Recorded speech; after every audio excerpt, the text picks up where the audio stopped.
Mon reflet a cligné des yeux avant moi. Et quand j'ai regardé de plus près, j'ai réalisé qu'il souriait, même si je pleurais d'effroi. C'est alors qu'il est sorti du miroir.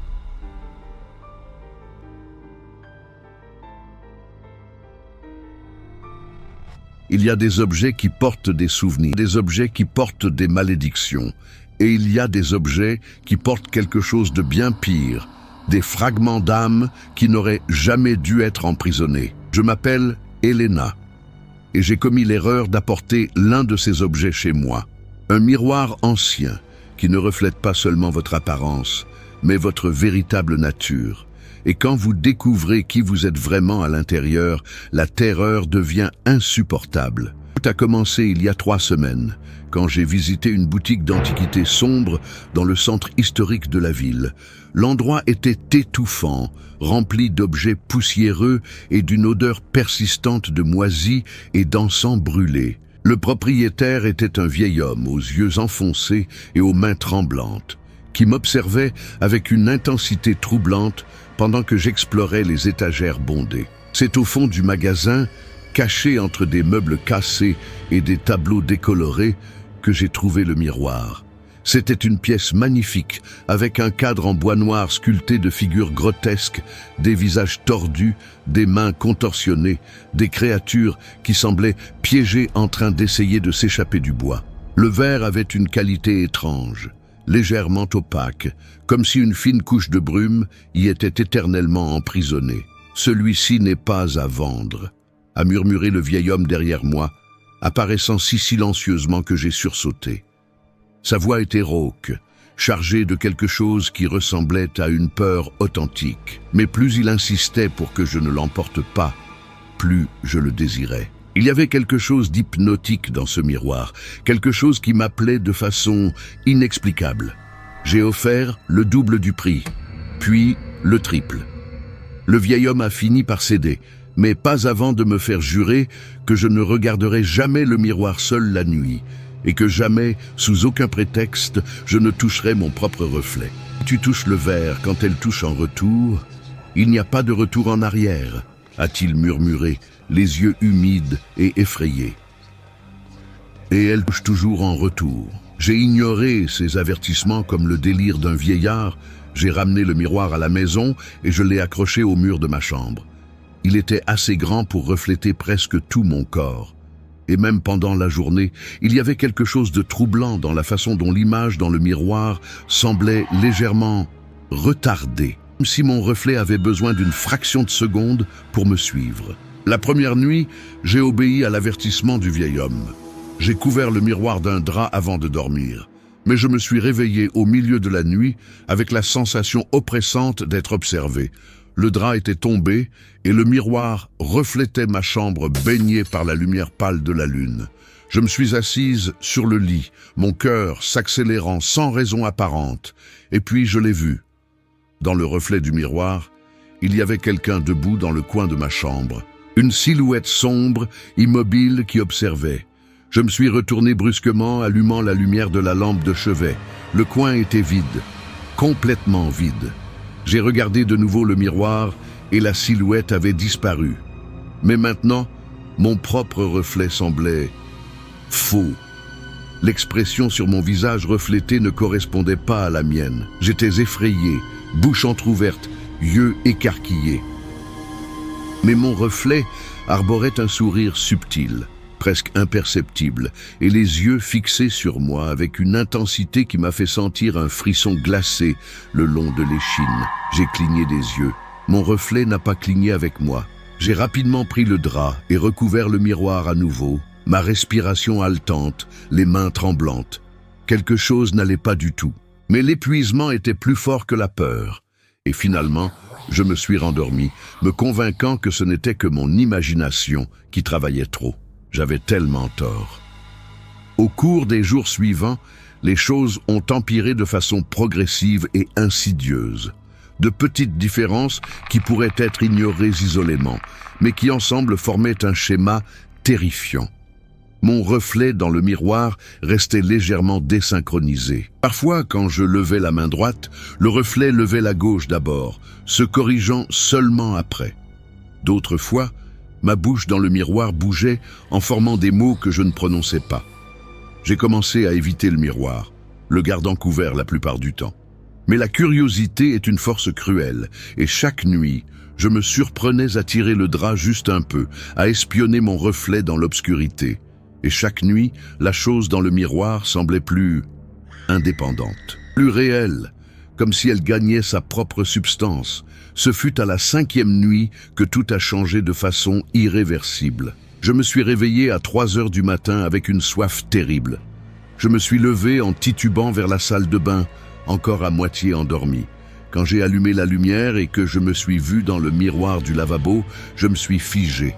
Il y avait des coupures sur mon visage. 3 lignes fines de sang descendant de mon front jusqu'à ma joue. Mais je ne ressentais aucune douleur. J'ai touché mon visage en panique et ma peau était intacte, parfaitement lisse. J'ai regardé de nouveau le miroir et les coupures étaient toujours là dans le reflet, mais pas sur moi. Je suis retourné en courant dans la chambre et j'ai allumé toutes les lumières. Le grand miroir ancien était de nouveau découvert, bien que j'ai été absolument certaine de l'avoir couvert avant de dormir. Et ce que j'y ai vu m'a glacé le sang dans les veines. Mon reflet était assis sur le lit, m'observant avec ce même sourire subtil. Mais j'étais debout, à côté du lit. Nos mouvements n'étaient plus synchronisés. Elle était une entité séparée maintenant, occupant le monde reflété avec une autonomie propre. J'ai fait un pas en arrière. Mon reflet s'est levé, marchant vers la surface du miroir, se rapprochant de plus en plus. J'ai pu voir des détails qui m'ont donné envie de vomir. Ses yeux étaient légèrement plus sombres que les miens, avec des veines rouges pulsant sur les bords. Sa peau avait une pâleur cadavérique, et quand elle a ouvert la bouche en un sourire plus large, j'ai vu que ses dents étaient tachées de quelque chose de sombre. « Merci de m'avoir laissé entrer », a-t-elle dit. Et la voix était la mienne, mais déformée, comme si elle était jouée sur un vieux magnétophone cassé. « Ça fait si longtemps que je suis piégé ici dedans, à observer, à attendre, à apprendre tout sur toi, Elena. » Je voulais fuir, mais mes pieds étaient cloués au sol par une terreur paralysante. La créature dans le miroir a pressé ses mains contre le verre de l'intérieur, et je pouvais voir les bouts des doigts s'aplatir contre la surface, comme si le verre était fait de gelée résistante. « Tu veux savoir ce que ce miroir montre vraiment ?» a-t-elle continué, inclinant la tête selon un angle non naturel. « Il montre la vérité. Il montre qui tu es vraiment quand personne ne regarde. Toutes les pensées sombres que tu caches, toutes les impulsions que tu réprimes, toute l'obscurité que tu prétends ne pas exister. Je suis toi, Elena, la partie de toi que tu n'as jamais admise. » Je secouais la tête frénétiquement, des larmes coulant sur mon visage. Mais au fond, une partie terrible de moi reconnaissait la vérité dans ces mots. Je me souvenais des pensées que j'avais parfois, des désirs cruels qui traversaient mon esprit dans des moments de colère, de la satisfaction sombre que je ressentais face au malheur des autres. « Et maintenant ?» a-t-elle murmuré, ses doigts commençant à pénétrer à travers le verre, perçant la barrière entre nos mondes. « Je vais sortir. Et toi, tu vas entrer. On va échanger nos places, Elena. Tu seras piégée dans le reflet et moi je vivrai ta vie. Mais je la vivrai correctement, comme tu l'as toujours voulu mais n'as jamais eu le courage. » Tes mains ont émergé complètement du miroir, les doigts longs et pâles s'étendant vers moi.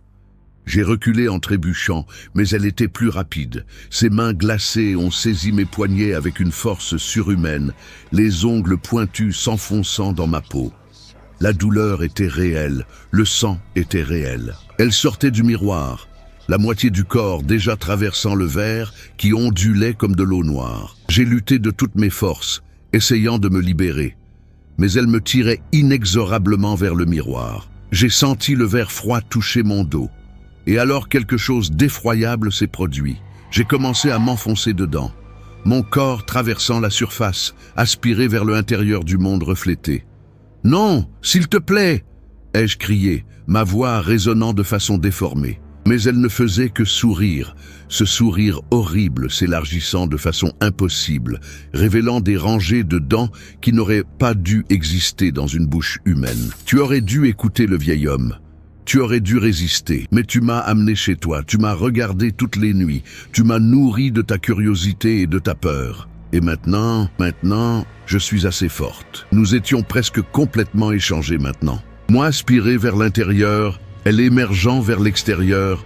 J'ai senti la différence dans l'air, la texture étrange de la réalité reflétée, un froid pénétrant qui ne venait pas de la température, mais de quelque chose de beaucoup plus profond. Dans un dernier acte de désespoir, j'ai réussi à libérer une main et j'ai agrippé le cadre du miroir, tirant de toutes mes forces. La créature a grogné de rage, ses traits se déformant en quelque chose de monstrueux, plus humain. Des griffes ont déchiré mon chemisier, entaillant ma peau. Et puis, dans un moment de clarté au milieu de la panique absolue, je me suis souvenu des mots de l'antiquaire. Ne touche jamais ton reflet quand il touche en retour. Mais elle avait déjà touché. Elle avait déjà franchi la barrière. L'avertissement n'était pas sur le fait de toucher, c'était sur le fait de la laisser toucher en premier. Avec un cri de pure rage et de terreur, j'ai tourné mon corps, utilisant son poids contre elle-même, et j'ai poussé avec chaque gramme de force qu'il me restait.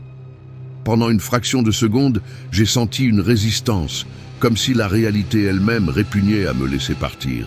Et puis, quelque chose a craqué.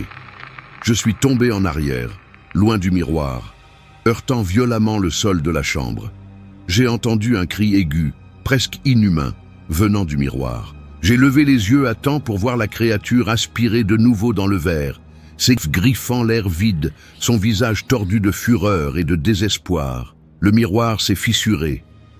Une seule ligne parcourant toute son étendue, coupant l'image en deux. Et puis, le silence. Je me suis traîné loin, saignant, haletant, en état de choc. Le miroir était maintenant complètement noir, comme s'il avait été recouvert d'encre noire de l'intérieur. Aucun mouvement. J'ai appelé quelqu'un pour enlever le miroir le lendemain. J'ai payé pour qu'il soit détruit, brûlé, enterré. Mais 3 semaines sont passées et il y a encore quelque chose qui cloche.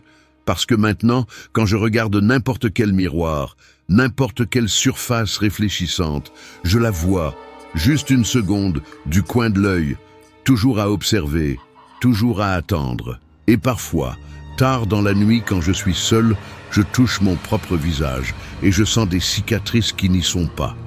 Ou peut-être qu'elles y sont, parce que le pire n'est pas ce qu'elle m'a fait. Le pire, c'est qu'avec le temps qui passe, je me surprends de plus en plus à penser aux choses qu'elle disait, à ressentir les impulsions qu'elle représentait. Et je me demande, est-elle vraiment retournée dans le miroir ? Ou pendant ces secondes de contact, alors que nous étions entrelacés en traversant la barrière entre les mondes, avons-nous vraiment échangé nos places ? Suis-je Elena ? Ou suis-je la chose qui était piégée dans le miroir, maintenant libre, vivant sa vie, faisant semblant d'être humaine ? Je regarde mes mains et parfois, juste parfois, je vois qu'elles tremblent d'une manière qui ne me semble pas naturelle. Comme si elles se souvenaient de ce que c'est d'avoir des griffes. Et la partie la plus terrifiante, c'est que je ne suis pas sûr de vouloir connaître la réponse. As-tu déjà regardé un miroir et senti que quelque chose était différent ? Que cette personne qui te regardait en retour n'était pas exactement toi? Les miroirs ne mentent pas, ils ne font que montrer ce qui est caché. Si tu as déjà eu cette sensation, partage-la dans les commentaires, ou peut-être vaut-il mieux garder ce secret. Abonne-toi à la chaîne, active la cloche et laisse un like si tu as eu le courage d'affronter cette histoire jusqu'au bout. Commente de quelle ville et quel pays tu regardes. Je veux savoir jusqu'où les reflets déformés peuvent aller. Dors bien, si tu le peux.